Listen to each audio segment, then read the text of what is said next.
Assalamualaikum teman-teman, pada pembahasan kali ini yaitu mengenai kaki diabetik. Kaki diabetik adalah infeksi, ulcerasi, dan atau destruksi jaringan ikat dalam yang berhubungan dengan neuropati dan penyakit vaskuler perifer pada tungkai bawah. Selain itu ada juga yang mendefinisikan sebagai kelainan tungkai kaki bawah akibat diabetes mellitus yang tidak terkendali dengan baik yang disebabkan oleh gangguan pembuluh darah, gangguan persyarafan, dan infeksi.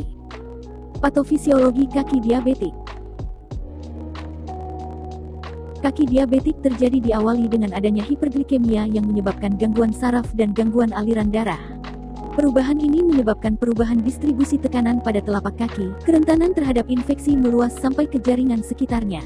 Faktor aliran darah yang kurang membuat luka sulit untuk sembuh, dan jika terjadi ulkus, infeksi akan mudah sekali terjadi dan meluas ke jaringan yang lebih dalam bahkan sampai ke tulang.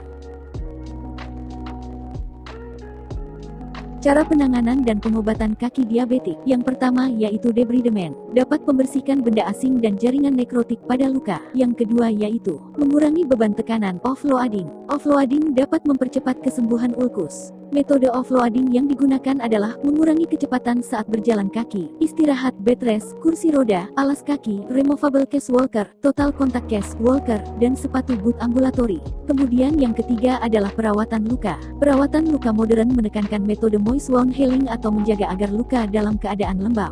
Luka akan menjadi cepat sembuh apabila eksudat dapat dikontrol, menjaga agar luka dalam keadaan lembab. Luka tidak lengket dengan bahan kompres, terhindar dari infeksi dan permeabel terhadap gas. Dan yang terakhir adalah tindakan bedah.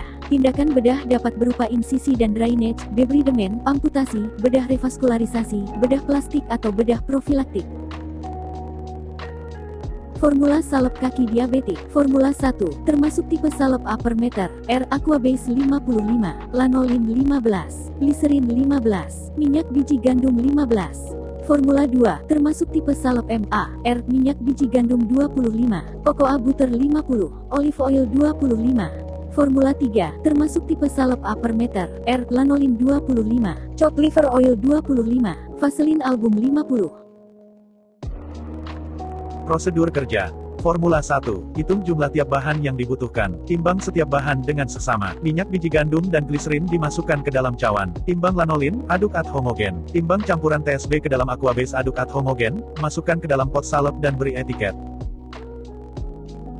Formula 2. Hitung jumlah tiap bahan yang dibutuhkan. Timbang setiap bahan dengan seksama. Masukkan minyak biji gandum dan olive oil dimasukkan ke dalam cawan. Timbahkan cocoa butter ke dalam campuran tersebut sambil dipanaskan di water bath. Aduk homogen at menghasilkan preparat yang kental. Tunggu hingga dingin, lalu masukkan ke dalam pot salep dan beri etiket. Formula 3. Hitung jumlah tiap bahan yang dibutuhkan. Timbang setiap bahan dengan seksama. Masukkan chopped liver oil dan lanolin ke dalam mortir. Aduk ad homogen. Timbahkan vaselin album. Aduk ad homogen. Masukkan ke dalam pot salep dan beri etiket. Evaluasi sediaan.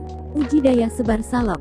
Timbang 0,5 gram salep, letakkan di tengah alat. Timbang kaca penutup, letakkan kaca tersebut di atas massa salep dan biarkan selama 1 menit. Ukur berapa diameter salep yang menyebar. Tambahkan 50 gram bahan tambahan, diamkan selama 1 menit dan catat diameter salep yang menyebar. Teruskan penambahan 50 gram beban, hingga diameter salep tidak menyebar lagi. Gambar dalam grafik antara beban dan luas salep yang menyebar. Ulangi masing-masing 3 kali untuk tiap salep yang diperiksa. Standar, syarat daya sebar topikal sediaan adalah sekitar 5-7 cm. Uji daya melekat salep. Letakkan salep secukupnya di atas objek gelas yang telah ditentukan luasnya. Letakkan objek gelas yang lain di atas salep tersebut. Letakkan dengan beban 1 kg. Pasanglah objek gelas pada alat uji. Lepaskan beban seberat 80 gram dan catat waktunya hingga kedua objek gelas tersebut terlepas. Ulangi sebanyak 3 kali. Ulangi pada formula salep yang lain. Standar, tidak kurang dari 4 detik. Kemampuan proteksi salep. Ambillah sepotong kertas 10 x 10 cm, basahi dengan larutan phenolphthalein untuk indikator. Setelah itu kertas dikeringkan. Olesi kertas tersebut dengan salep yang akan dicoba. Sementara itu pada kertas saring yang lain, buat satu area 3 x 3 cm dengan parafin padat yang dilelehkan setelah kering atau didinginkan. Didapatkan area yang dibatasi dengan parafin padat. Tempelkan kertas tersebut di atas kertas sebelumnya. Lihat setelah kertas yang dibasahi dengan larutan phenolphthalein pada waktu 15-30-60 detik 3 dan 5 menit. Apakah ada noda merah pada kertas tersebut? Bila tidak, berarti salep dapat memberikan proteksi terhadap cairan larutan KOH. Lakukan percobaan untuk salep yang lain. Standar, tidak terjadinya noda merah.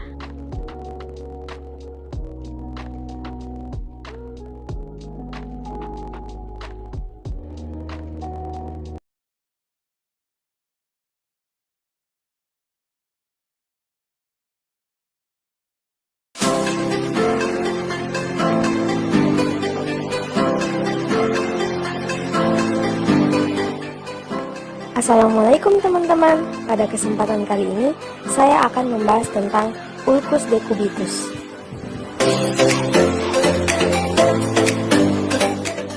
Ulcus decubitus adalah luka akibat penekanan yang lama pada kulit karena berbaring terus-menerus. Luka ini sering muncul pada area kulit yang tertekan saat berbaring, seperti tumit, siku, pinggul, dan tulang ekor.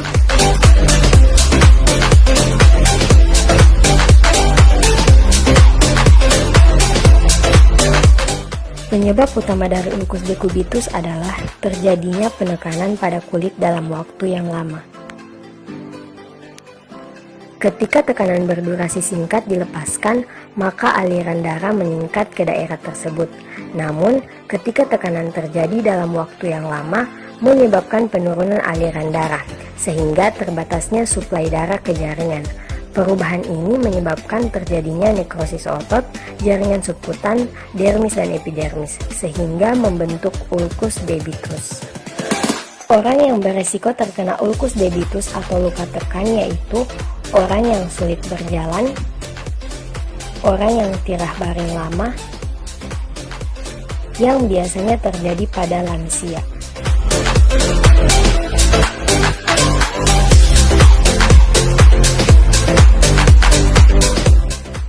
Tingkat 1.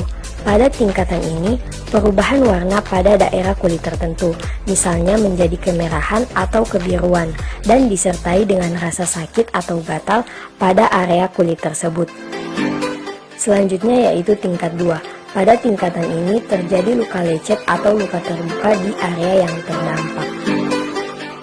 Dan pada tingkat 3, luka terbuka hingga beberapa lapisan kulit yang lebih dalam atau ulkus kulit. Dan pada tingkatan terakhir, luka terbuka yang sangat dalam hingga mencapai otot dan tulang.